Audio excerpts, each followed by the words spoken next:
Hello students, প্রবর্তন এবং ম্যাথমেটিক্সের পক্ষ থেকে তোমাদের সবাইকে স্বাগতম। আজকে আমরা খুবই সুন্দর একটা ম্যাথ করব, ইন্টিগ্রেশনের খুবই সুন্দর কনসেপচুয়াল একটা ম্যাথ।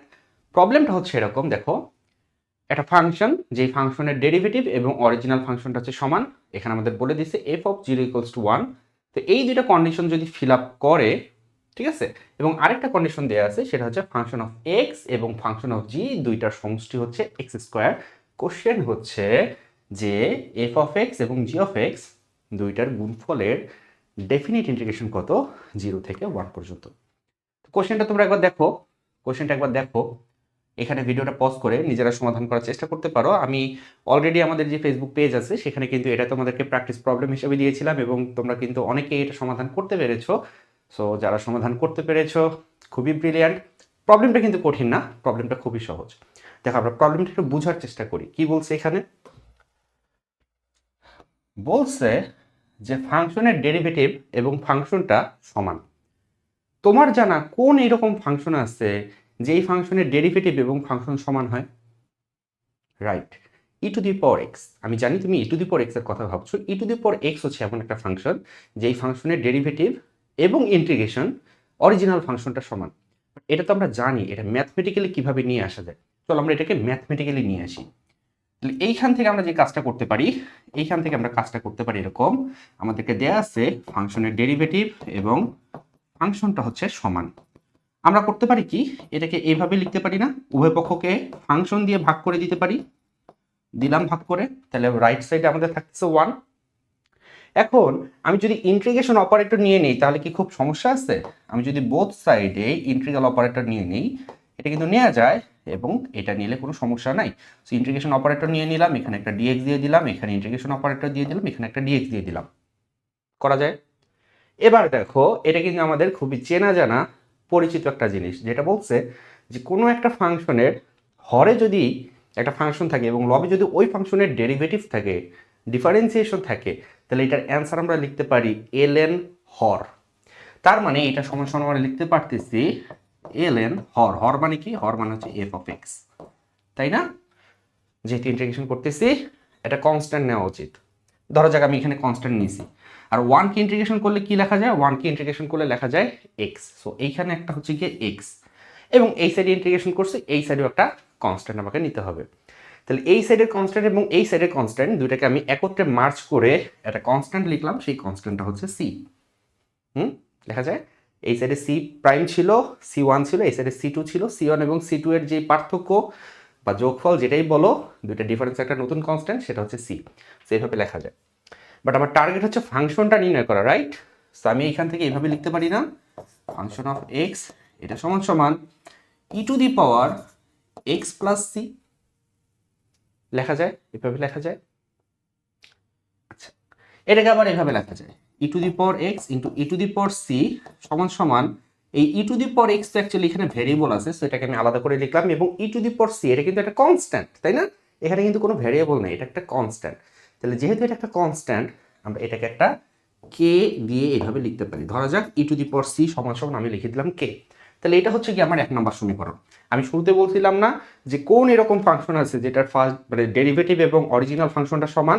তোমরা মনে মনে বলছিলে e to the power x, right? সেটা e to the power x, but তার সাথে অ্যাকচুয়ালি আমাদেরকে একটা কনস্ট্যান্ট ধরতে হবে। কারণ তুমি নিজে চিন্তা করো, শুধু ই টু দি পাওয়ার এক্স এর ডেরিভেটিভও কিন্তু ই টু দি পাওয়ার এক্স। আবার যদি two e to the power x হতো, সেটারও ডেরিভেটিভ কিন্তু two e to the power x. So এই জন্য আমাদেরকে একটা কনস্ট্যান্ট নিতে হবে।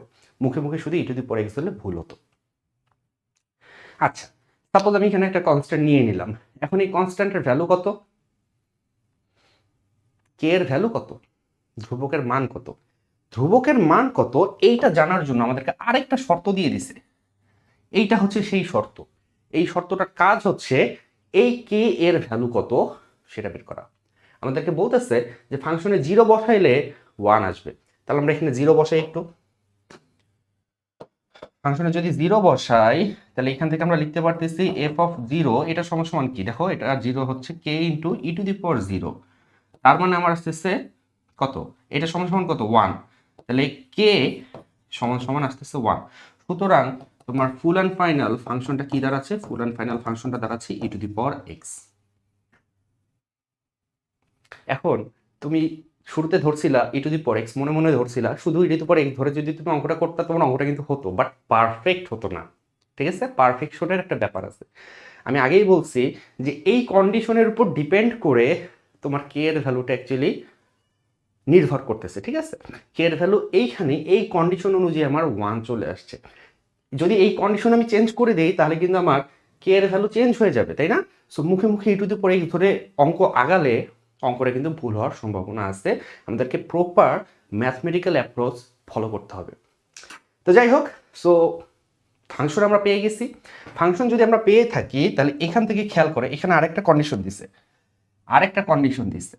এখানে বলছে যে ফাংশন অফ এক্স এবং function of G, function of F এবং ফাংশন অফ জি দুটার যোগফল হচ্ছে এক্স স্কোয়ার। তাহলে এখান থেকে আমরা কি লিখতে পারি? আচ্ছা, ফাংশন অফ এক্স মানে হচ্ছে e to the power x plus g of x, এটা সমান সমান এক্স স্কোয়ার।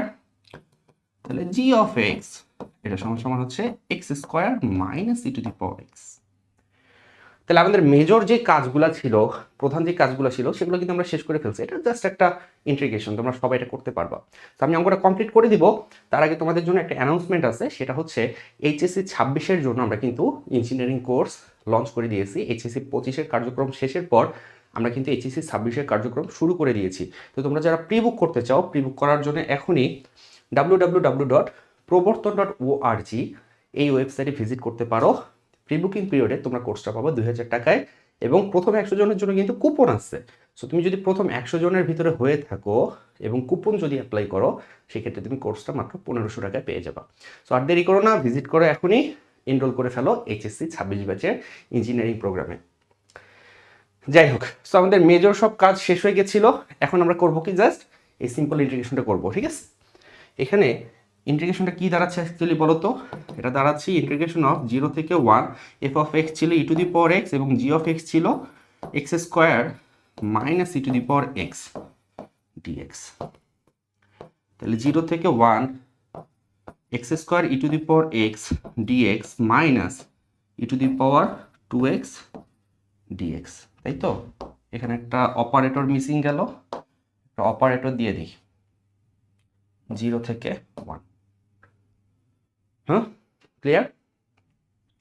এটা তো খুবই সিম্পল ইন্টিগ্রেশন, মুখে মুখে আমরা করতে পারি। এইটার ক্ষেত্রে আমাদেরকে অংশায়ন পদ্ধতি বা ইউভি এর যে ফর্মুলাটা, ঠিক আছে, ইন্টিগ্রেশন বাই পার্টস, সেটা অ্যাপ্লাই করতে হবে। এবং তুমি জানো যে এখানে যদি আমি ইন্টিগ্রেশন বাই পার্টস অ্যাপ্লাই করতে চাই, তাহলে অ্যাকচুয়ালি 3 বার আমাকে ইন্টিগ্রেশন বাই পার্টস অ্যাপ্লাই করতে হবে।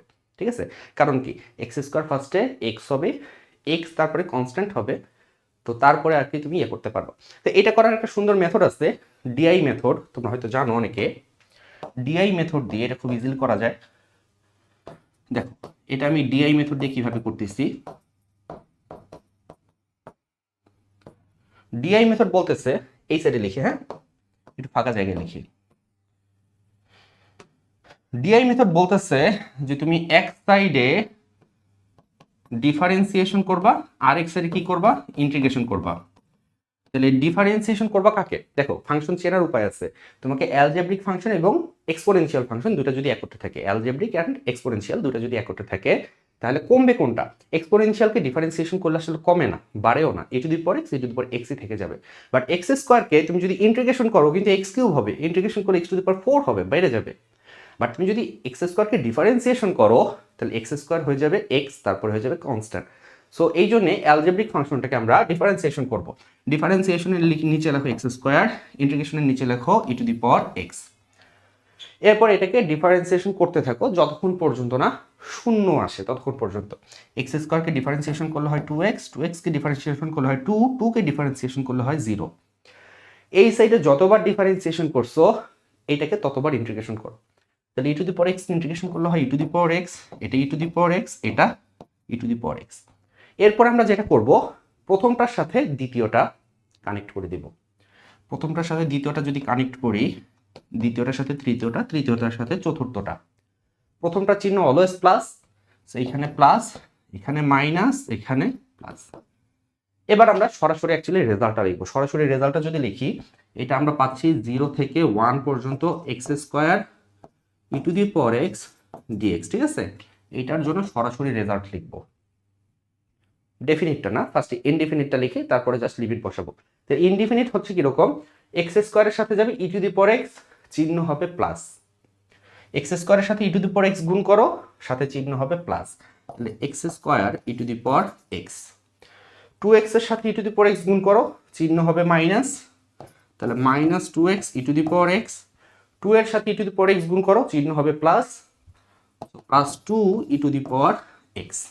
এটাকে আমি লিখতে পারি e to the power x common নিয়ে x square minus 2x plus 2, right? এখানে লিমিট হবে কত থেকে কত? 0 থেকে 1। এই গেল হচ্ছে প্রথম ইন্টিগ্রেশনটা। আচ্ছা, দ্বিতীয় ইন্টিগ্রেশনটা কিন্তু আমরা মুখে মুখে এখানেই করে ফেলতে পারি না? দ্বিতীয় ইন্টিগ্রেশনটা কিরকম হবে? এইটা হবে e to the power 2x divided by 2, সেখানে আমরা লিমিট বসাবো কত থেকে কত? 0 থেকে 1। তাহলে আমার ব্যাপারটা চলে আসতেছে, যখন আমি 1 বসাচ্ছি তাহলে আসতেছে ই স্কোয়ার ডিভাইডেড বাই 2 মাইনাস 0 বসালে আসতেছে ই টু দি পাওয়ার 0, মানে হচ্ছে কি 1 ডিভাইডেড বাই 2। তাহলে e square by 2 minus half, এইটার রেজাল্ট হচ্ছে e square by 2 minus half, আর এখানে আমাদেরকে লিমিট বসাতে হবে। ওকে, তাহলে কি ছিল? প্রথম পার্টটা ছিল e to the power x, x square minus 2x plus 2, এটাতে আছে 0 1। আমি যদি ফার্স্ট 1 বসাই তাহলে 1 বসালে আসতেছে তোমার 1 মাইনাস 2 প্লাস 2, এবং 0 বসালে কি আসতেছে? 0 বসালে আসতেছে ই টু দি পাওয়ার 0 মানে হচ্ছে কি 1, এখানে 0 বসালে 0 মাইনাস 0 প্লাস 2। ঠিক আছে, এর সাথে মাইনাস আকারে আছে কত? মাইনাস আকারে আছে এই পোর্শনটা a square by 2 minus half, a square by 2 plus half, মাইনাসে মাইনাসে প্লাস হাফ হয়ে গেল। সো আমার এইখান থেকে আসতেছে এটা কাটা, সো এখান থেকে আসতেছে কত? Minus 2 minus e square by 2 plus half. So যদি লসাগু করে দেই তাহলে 2 আসতেছে 2e মাইনাস 4 প্লাস 1, তাহলে মাইনাস 3, আর আসবে হচ্ছে মাইনাস ই স্কোয়ার। এটা হচ্ছে কি তোমার অ্যান্সার। আমি যে অপশনগুলো দিয়েছিলাম সেই অপশনগুলোর সাথে একটু ম্যাচ করতে হবে, হয়তো এই ফরম্যাটে অপশনটা ছিল না অন্য কোনো ফরম্যাটে ছিল, এটা একটু ম্যাচ করে নিও, এটা কোনো বিষয় না। তো তোমরা দেখতে পারতেছো যে জাস্ট সিম্পল একটা কনসেপ্ট দিয়ে আমরা কিন্তু সুন্দর একটা অঙ্ক করে ফেললাম। অঙ্কটা প্রথমে অনেকের কাছে ফার্স্ট ইমপ্রেশন মনে হতে পারে যে এটা একটা কঠিন অঙ্ক, বাট তোমরা নিজেরাই দেখলো যে এটা আসলে কোনো কঠিন অঙ্ক ছিল না, খুবই সহজ একটা অঙ্ক ছিল। এবং ইঞ্জিনিয়ারিং ভর্তি পরীক্ষাগুলোতে কিন্তু এই টাইপের অঙ্কগুলা খুব বেশি পরিমাণে আসে, দেখেই মনে হবে কঠিন, তুমি অ্যাটেম্প্ট করতে চাবা না, বাট অঙ্কটা ছিল সহজ। তো এই ধরনের আরও অঙ্ক আমরা রেগুলার প্র্যাকটিস করব। আমাদের সাথে থাকো, আমাদের ইউটিউব চ্যানেল তুমি ফলো করতে পারো, অথবা আমাদের ওয়েবসাইট ফলো করতে পারো, আমাদের পেজও ফলো করতে পারো। তাহলে দেখা হচ্ছে পরবর্তী ক্লাসে। এতক্ষণ সঙ্গে থাকার জন্য ধন্যবাদ। Thanks for watching.